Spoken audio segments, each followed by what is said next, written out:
Come out with your hands up, Joe. Don't make us come in. This business definitely isn't for everybody. You have to be tenacious. You have to be able to read people. Get down on the floor. Come on, get on your back. In your stomach. It's not just the thrill of kicking in a door and adrenaline. I get wholeness from being able to help people. Video obtained from Akron police shows the tense moments 37-year-old Franklin Frazier was shot while trying to serve an arrest warrant. Bullet comes down right above my chest, so it didn't hit the vest because he was aiming down 2 centimeters from my heart, shot.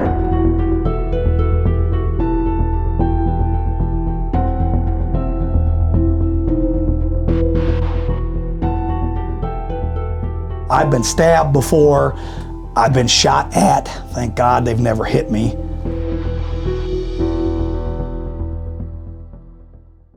Everybody knows things go down in Ohio, and this is where we had to document a dangerous and gray area profession, bounty hunting. The man we meet up for the story is Tank the Bounty Hunter, an absolute legend in the space who has his own TV show and a man whose story is filled with controversy, triumph, and tragedy. This Ohio Dream Team is led by Frank Frazier, aka Tank, Tony, a former D1 Ohio State wrestler, and Connor, a guy who's been around this business since he was a kid. These guys take us deep into this risky business where our men run into homes to track down fugitives and bring people to jail. So join us as we shadow these men on their fugitive capture operations. But first, folks, a quick announcement. Big Dog merch is flying off the shelves. People are loving the new off-the-leash design that is available in long sleeve and in short sleeve. This Feast hoodie is always a favorite. We have this sick Underworld tracksuit right here, and these t-shirts are tried and true classics. The Backwoods tee, the Spike shirt, and the Block Party tee. Folks, get what you like at TommyGMcGee.com.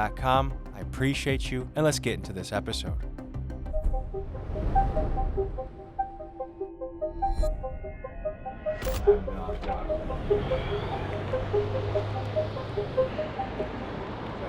How's it going? Time to get some work in. Oh yeah. Good. Hey man, I'm the freshest bounty hunter out here, man. Do you feel like it's like a strategy to look like extra dapper and intimidate people with it? You know what?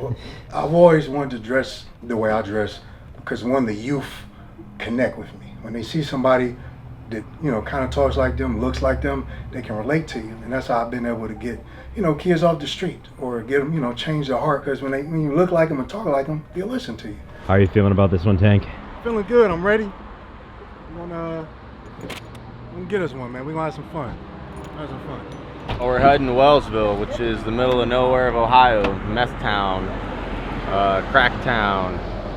You guys will get a nice peek of what rural, eastern, almost Pennsylvania, Ohio is. Supposedly, he's holed up at the house. He's just been dealing out of the house. But he's got cameras everywhere. I guess cameras on the front and the back. So what's going through your mind heading into this call? Right now I'm just hoping this is a peaceful and an easy grab, hoping they don't give us no issues.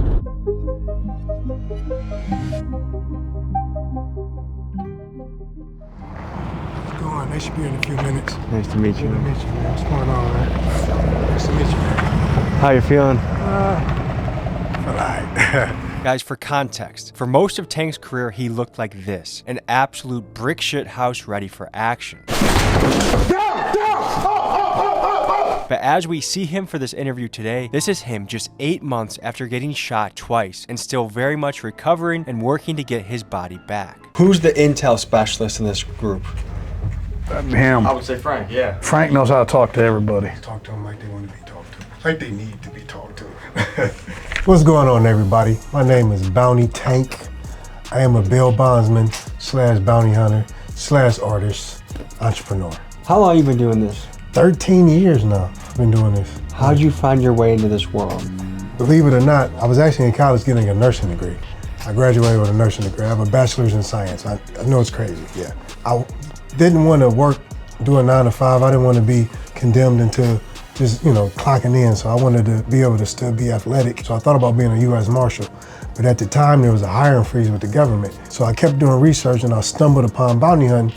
and they're very similar. I took a class, I got licensed, and messed around. Went to a bondsman. He gave me a chance, gave me a case, and I found the person the same day, and it became my niche. I found my niche at an early age. Bail bonds! If somebody gonna kick your door, you want it to be me. Will you sign this for me? I sure will, man. Recently, you had a very crazy moment in your life. Walk me through what happened, what the situation was, and what the fallout has been. I got a call that night for an individual I was looking for, and the young lady, which I believe was a setup. The house was kind of dark, so we were creeping around the house, trying to actually get visual eyes on him. We're running to the back. He's at the top of there's a porch, so he's on the top porch, standing up. As we're running towards him, he opens up fire, shoots twice. After 15 years in the field, disaster struck in 2024 when, while serving a warrant, Tank was shot by 18-year-old Amos Coleman. And due to castle law in Ohio, the controversial shooting was ruled to be in self-defense, although Amos did face felony gun charges due to a prior juvenile conviction. Tank took a bullet through the chest that ended up going into his spine, and after 6 months in the hospital and nearly losing his life, Tank returned home to start the process of rebuilding himself. Experts said he'd never walk again, let alone ever return to his job, but Tank is on a mission to prove those experts wrong. Didn't panic. When I realized I was shot, I just kind of was putting pressure on it. I asked the partner I was with at the time to put pressure on it and called 911. Police came, got on the ambulance, and honestly, from there it was a blur. I don't really remember too much. The first thing that went through my head was the safety of Frank and his well-being and how he was doing.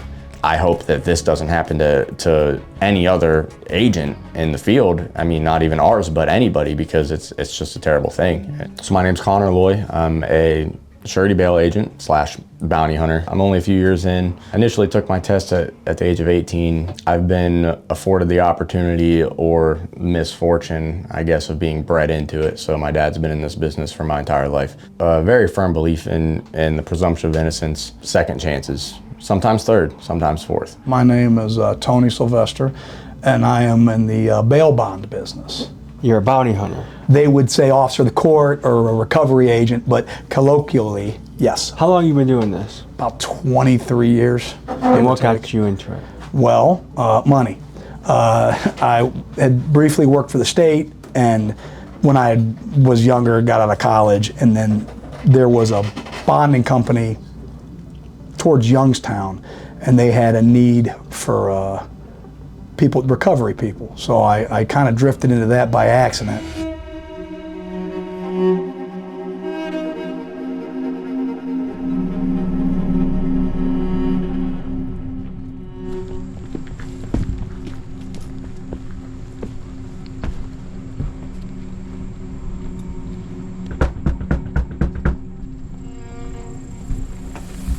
How much training do you have to do before you go out into the field? Oh man, I hate to say this and shamefully say this, none. Come to the door, we coming in.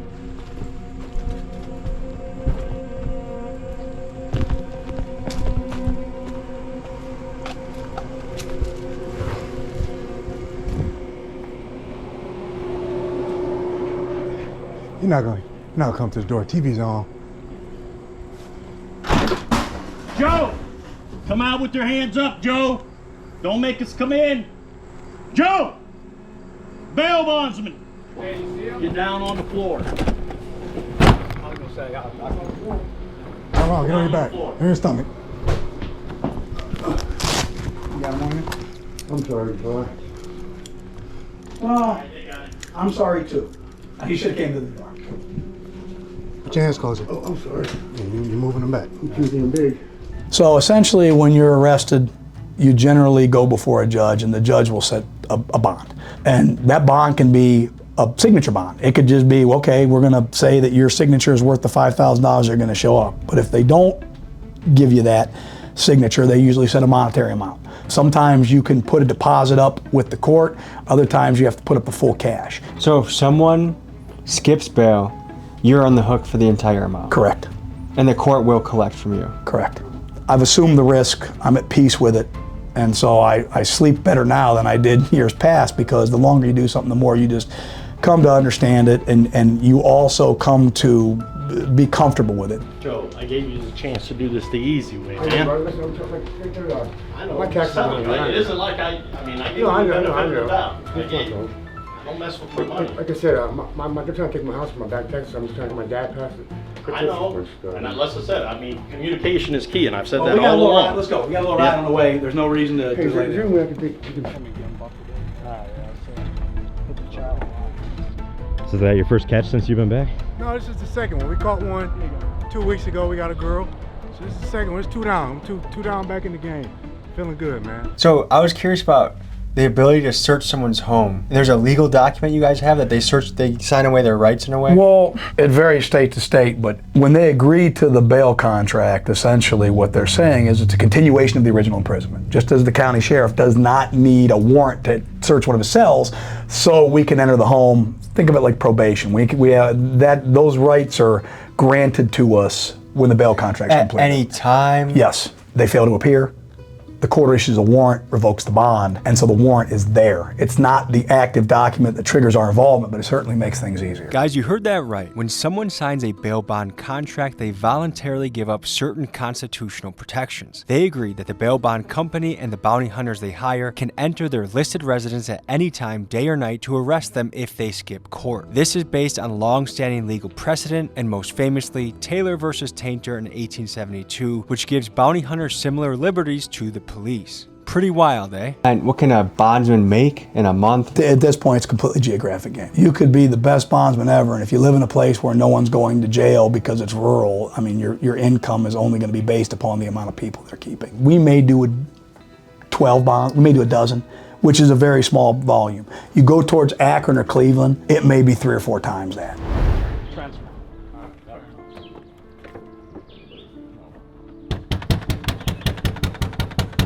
Neighbor might come out, she knows me too.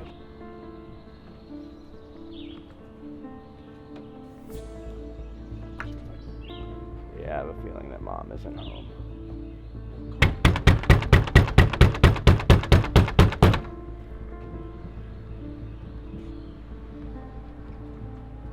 This is what I'm gonna do.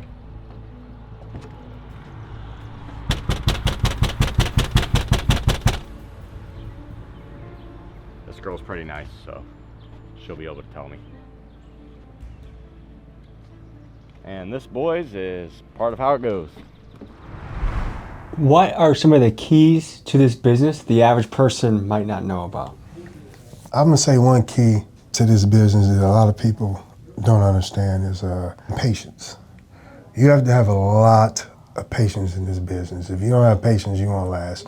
You won't be a good hunter. You won't catch anybody if you don't have any patience. This guy's wanted for what again? This guy's a misdemeanor probation violation. So my hope is, just shoot, like I said, I only glanced at the application when we were in the office. I don't know anything about the history of the case because it's not one of ours. This is freelance work. Is that this guy, the stakes are low enough, you would think he's still lurking locally.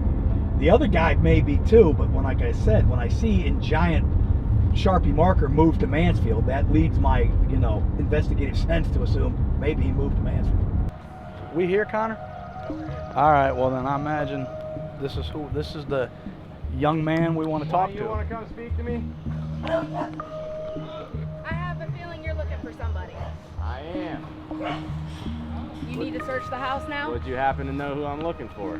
Guarantee it's this kid that we haven't seen since March 6th. The day his court date is, he left out of here, said he was going to court, haven't seen him since. He hasn't been back. How are you, sir? He had a stroke, so he don't talk. Oh, fair enough. So, yeah, I mean, I don't have any particular reason to rouse you. I was going to say, if you guys want to go and look to make sure we're not lying, more power to you. Just let me let my dogs out because they are worse than him. I'll default to him, but I think I have my doubts that you guys are hiding. Okay, question for you. Would Mom hide him? Oh, yeah. Mom would hide him? Oh, yeah. You think so? That's the last person we knew he had contact with, was his mom. But So I spoke to her recently, and she told me about the same thing. Yeah. I haven't seen him in months. He hasn't been over here. I haven't talked to him. No. So she's full of shit. Yeah. Yes. She just doesn't want to, because we've heard through the grapevine that he has been going there. But from what the daughter has told us, every time somebody shows up, he's gone by then. Can you walk through a dangerous situation that you've encountered on the job? Well, I mean, I've been stabbed before. I've been shot at. Thank God they've never hit me. We've been in some dicey situations, and there was one situation in particular with Frank, and this was many years ago, where the guy was dangerous, he was desperate. We followed him to a gas station. We arrested him. As we're bringing him out of the gas station, the local police show up because they thought we were robbing the guy. Well, we hand him to him. Me and Frank walk outside, and we see this guy who was way more athletic and strong than you would think, dragging 2 cops through the parking lot because he's cuffed and he's running and they're trying to stop him. At least half a dozen officers, me and Frank, we're trying not to hurt this guy because he's wild. Well, what we find after the fact is, because as we're trying to restrain him, he had a bag of dope in his cheek. Bit the bag, OD'd, flatlined. He bit me, he bit Frank, he bit the police dog, and he bit the canine. And I think it was when he bit the canine's leg that he accidentally bit into the heroin and then he overdosed. So the danger wasn't, oh, he's gonna kill us. The danger is he's got needles, he's got dope, he's fighting, he's struggling. He was grabbing for my gun at one point. And thank God, this is the first time I ever saw Narcan in action. They hit him with about 10 shots of Narcan and brought him back to life after 3 or 4 minutes. Tell me about a particularly memorable case you've covered. It was a girl on the run, and she was a prostitute, so she would put up ads on Craigslist. You can go on Craigslist and you can buy some ass. But I put a fake ad up that I was doing a porno. So she clicked on it and inquired about it, and I was like, I fucking knew it. I knew she was gonna click on it. So me and my cameraman, I was like, we gotta film this shit. I came up with a whole scenario for her. I was like, we're gonna meet at the Motel 6 around the corner. You got your ID. Gotta make sure you're of age. So anyway, we get to the motel and she knocks on the door. She comes in. We got some porn music playing. Yes, there's actually porn music. It sounds just, when you hear it, it's gonna sound like porn music. So we got that playing. I got my shirt off. I got baby oil on. So she comes in and I'm like, it's her. I'm like, okay, identify her. It's her, but I gotta keep going with it. At this point, I'm committed. So I start dancing, getting her all, getting her loose. She's like, oh shit, dang, that's what I'm talking about.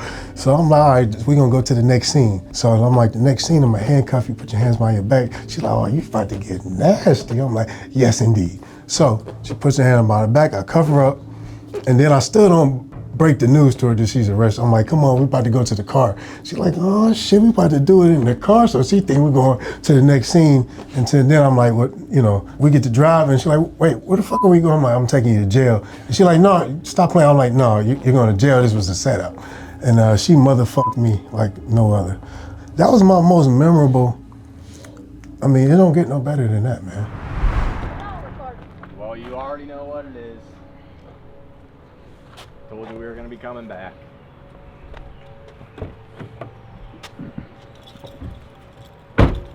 You don't want to talk? I'm going to open the doors for you. There's nothing to talk about. I don't know what to tell y'all. You have no idea where I he's have at. No idea.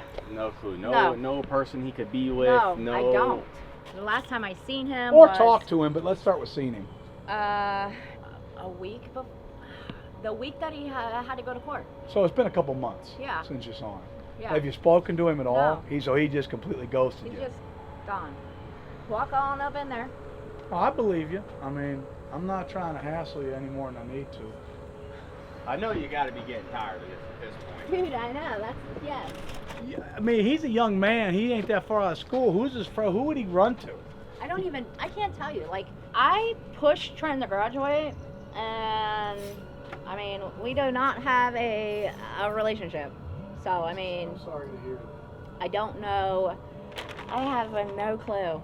I mean, I would imagine, if I had to guess, that sooner or later, he's either going to reach out to you or his father, I would think, because I don't know that he has a ton of places to go and a ton of resources. I mean, I don't know the young man, and I just stumbled into this, so what I know is very limited. But from what I've seen and heard, it sounds like you know, he's probably pretty limited in what he is capable of carrying out, or how long he's capable of carrying it out. To be honest with you, like, I only see Trenton on a normal base on holidays, and that's that.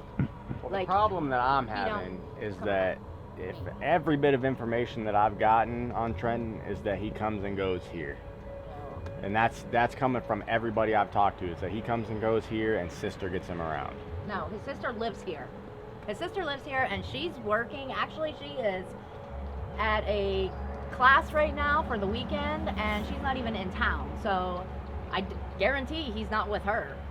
Because I don't know, I mean, do I think that he's your son, and if he came here and asked for a sandwich in the shower, you'd give it to him? Probably. Do I think that he's hiding in the attic right now? No. Tell me about the amount of lying that you have to deal with while on this job. Oh, it's incredible. So it goes from the very beginning of the process. That's one of the biggest things, is this business definitely isn't for everybody. It kind of gets glorified on the internet, and you have to be tenacious. You have to be able to read people and know when they're just blatantly lying to you. People will do it from the beginning, from the phone call that you get. You get the phone call from, say the defendant in jail, or the loved one or the friend of the person that's calling on their behalf. And then on top of that, then you get into the hunting side, where you got people that are either trying to protect them, know where they're at and don't want to give up the information, misguiding you to a different direction because they want to keep that person safe and they want to keep you off their trail. So there's I would say probably 50% of the people that you deal with will lie to you in some capacity at some point in the process. You can just tell the way her fucking eyes are darting and she's thinking too much. When you don't know something, you just go, I don't know. You don't fucking pause and think and try to puzzle out what I want to hear. You just go, he's a fucking ne'er-do-well and I don't know where he is. She's lying. She's not telling the whole truth. I mean, there may be a lot of truth in what she said. I don't think, again, she was like, oh, come on in, open the door. Generally, they don't, I mean, so I don't believe he's hiding in the rafters now, but I think he's coming through there to shower, shave, eat, and it's just one more place. It's a pit stop on wherever he's at. She's when you don't know something, you don't know it. When she's hemming and hawing and her eyes are darting around and she's going, let me think, generally means that you're trying to craft something that, who to reach out to try to get an idea of who, what, where, and why. Yeah, she does. Yeah, so we got 2 spots for this guy, potential spots. Even the sergeant said that he's been around there for sure. And then dude we just took in said, like, yeah, he's there. I believe they're third parties. So that's Brandon. Tattoos on his left.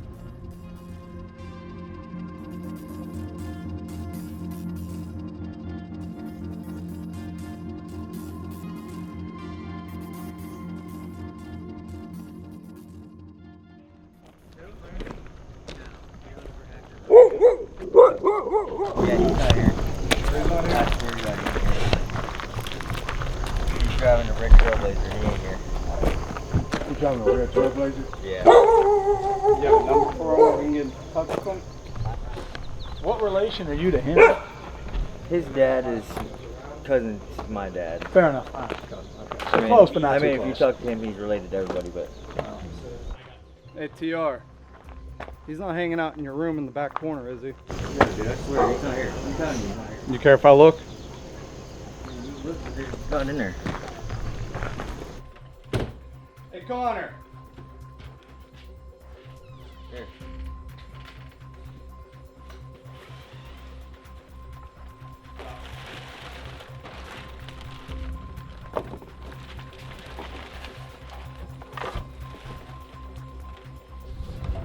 Who stays in the trailer? Hey, get your hands up. Get out here now. That's. What's your name? Brian. What are you doing hiding up here? What are you doing hiding? Connor, you have that picture. All right. That's not him, dude. It's not him. I was just scared. Anyone else back there? No, look. Brandon. So. Yeah, he ain't here. All right, let's go down to Mom's. Thanks Go visit Mom. for your cooperation. Yeah. That guy's got a warrant for something. Scared as shit.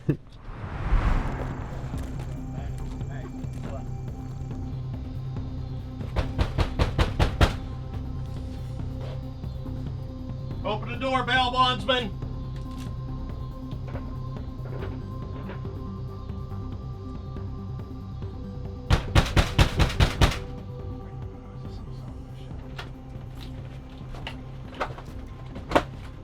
Hi, how are you, honey? Look for Brandon. Hey, yeah, look for Brandon. Where he ran out of the house? Yeah. How long ago? About 20 minutes ago. You know we were coming here. Who called? I don't know. He TR called him. What is he So he driving? ran in the woods? Yeah. What? Is he driving or walking? Walking. He's in the His woods. truck's in Wellsville somewhere. There's He a went- path down this way, Hey, down through the woods. Yeah. so he went the path this way about 20 minutes ago. So he must have got a call from TR. What's that for? wrong, bro. Chill out, man. What's this Come on, for? bro. Yeah, you relax.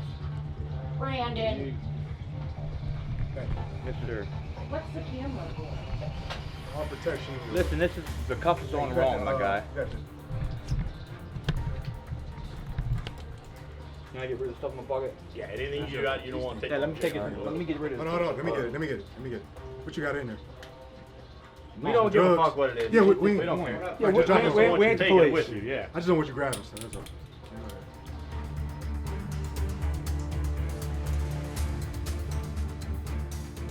Just what's going through your head? No, nothing. About to get locked up. Are you worried about it? I mean, it sucks, but it's life, I guess. What's your hope for what's to come? I just gotta get out and get my shit together and get my life on track. It's a good thing we went in there and fucking searched, because he would have got away, man. So 2 for 2. Can't beat that. Can't ask for nothing more easier. On to the next. What's going through your mind, Connor? Always happy. Always happy to find success. 2 for 2 is a good day. It's a good achievement. It's 2 off the books. Another day. Tank and his team end the day with another arrest, and this is business as usual for this group of Ohio bounty hunters. This piece was filmed months ago, and as we speak today, Tank currently looks like this. Folks, Tank has overcome incredible setbacks to be back in the field once again as a certified freak of nature. And if that doesn't get you inspired to persevere and conquer through the hurdles in your own life, I don't know what will. Thank you to Tank, Tony, and Connor for letting us see into their profession. Love you guys. See you next week.